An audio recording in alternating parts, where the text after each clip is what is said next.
জিতছে। তোমার এক্স ভালো আছে তোমার ছোট ভাইয়ের সাথে, এখন চলো আমরা যাবো। ওর চিন্তা ভাবনা ঝামেলা আছে কিন্তু। কেয়া পায়েলের এক্স বয়ফ্রেন্ড কি ইরফান সাজ্জাদ? ঠিক এমন প্রশ্নই এখন নেটিজেনদের মনে। ছোট পর্দার জনপ্রিয় অভিনেতা ইরফান সাজ্জাদের জন্মদিন ছিল 5ই জানুয়ারি। বিশেষ এই দিনে সহকর্মী থেকে শুরু করে অনুরাগীদের শুভেচ্ছায় ভাসছেন তিনি। তবে জন্মদিনের শুভেচ্ছার ভিড়ে সবচেয়ে বেশি আলোচনার জন্ম দিয়েছে অভিনেত্রী কেয়া পায়েলের একটি ফেসবুক।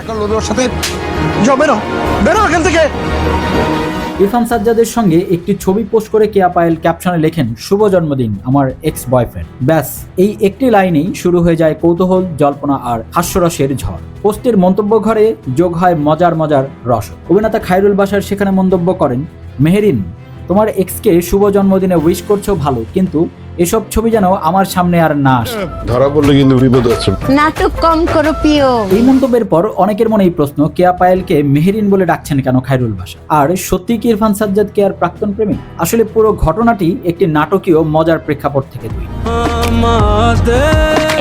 সম্প্রতি প্রচারিত ধারাবাহিক নাটক এটা আমাদেরই গল্প, এই একসঙ্গে অভিনয় করেছেন ইরফান সাজ্জাদ, কেয়া পায়েল এবং খায়রুল বাশা। নাটকের গল্পে দেখা যায় সামির অর্থাৎ খায়রুল বাশার হঠাৎ করেই মেহেরিনকে অর্থাৎ কেয়া পায়েলকে বিয়ে করে ঘরে তোলে। পরে জানা যায় সামিরের বড় ভাই ফাহাদ অর্থাৎ ইরফান সাজ্জাদ একসময় মেহেরিনের প্রেমিক ছিল। সেই গল্পেই রসায়ন থেকে কেয়া পায়েলের এই এক্স বয়ফ্রেন্ড। মজার রেশ আরও বাড়িয়ে ইরফান ও কেয়ার সঙ্গে আরেকটি ছবি পোস্ট করে খায়রুল বাশার। ক্যাপশনে লেখেন, শুভ জন্মদিন লোভী ঘরজামাই ফাহাদ ভাই, মেহেরিন এমন ছবি যেন আমার সামনে আর না আসে। এই পোস্টে চুপ থাকেন ইরফান সাজ্জাদ। মজা করে তিনি মন্তব্য করেন, তীব্র প্রতিবাদ জানাই।